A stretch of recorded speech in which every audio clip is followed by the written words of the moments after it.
The news line, अचूक वेधक. आदरणीय PD. Patil साहेब यांच्या जयंतीनिमित्त विविध क्षेत्रातील मान्यवरांचे अभिवादन. आधुनिक नागरी सुविधा निर्माण करून कराड शहराचा सर्वांगीण विकास करणारे, विक्रमी काळ नगराध्यक्षपद भूषवणाऱ्या आदरणीय पी.डी. पाटील साहेब यांच्या 107व्या जयंतीनिमित्त मंगळवार पेठेतील निवासस्थानी त्यांच्या स्मृतींना अभिवादन करण्यासाठी विविध क्षेत्रातील मान्यवरांनी हजेरी लावली.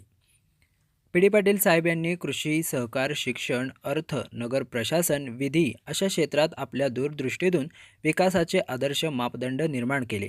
समाजहिताच्या भावनेतून केलेल्या कर्तृत्वाचा अमिट ठसा उमटवणाऱ्या पी.डी. पाटील साहेबांविषयी समाजामध्ये कमालीची, आदराची व कृतज्ञतेची भावना पाहायला मिळते.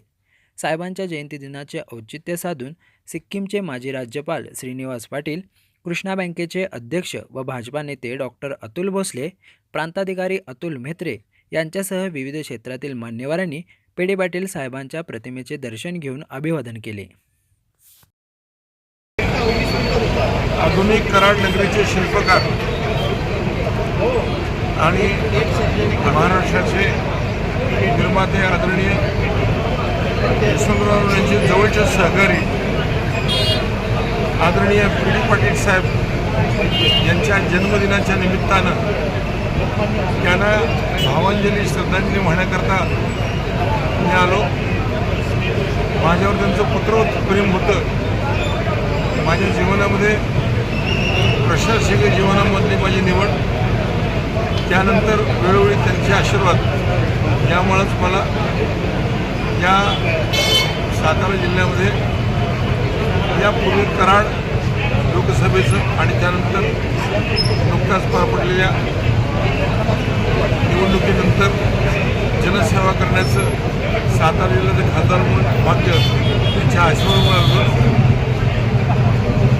सहकार क्षेत्रामध्ये साखर कारखानदारी अत्यंत उत्तम रीतीनं शेतकऱ्यांच्या कल्याणाकडे चालू शकते याकरता परिश्रम घेतलेले आणि तालुक्याच्या ठिकाणून सुद्धा सर्व प्रकारच्या सोयी ज्यांनी उपलब्ध करून दिल्या.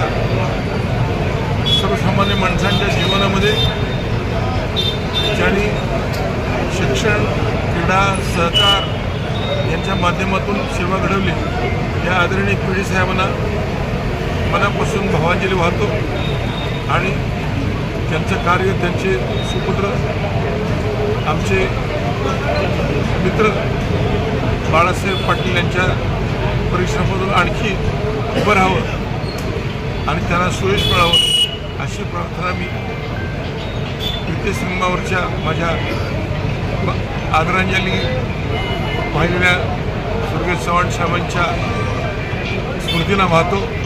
धन्यवाद. द न्यूज लाईन, अचूक वेधक.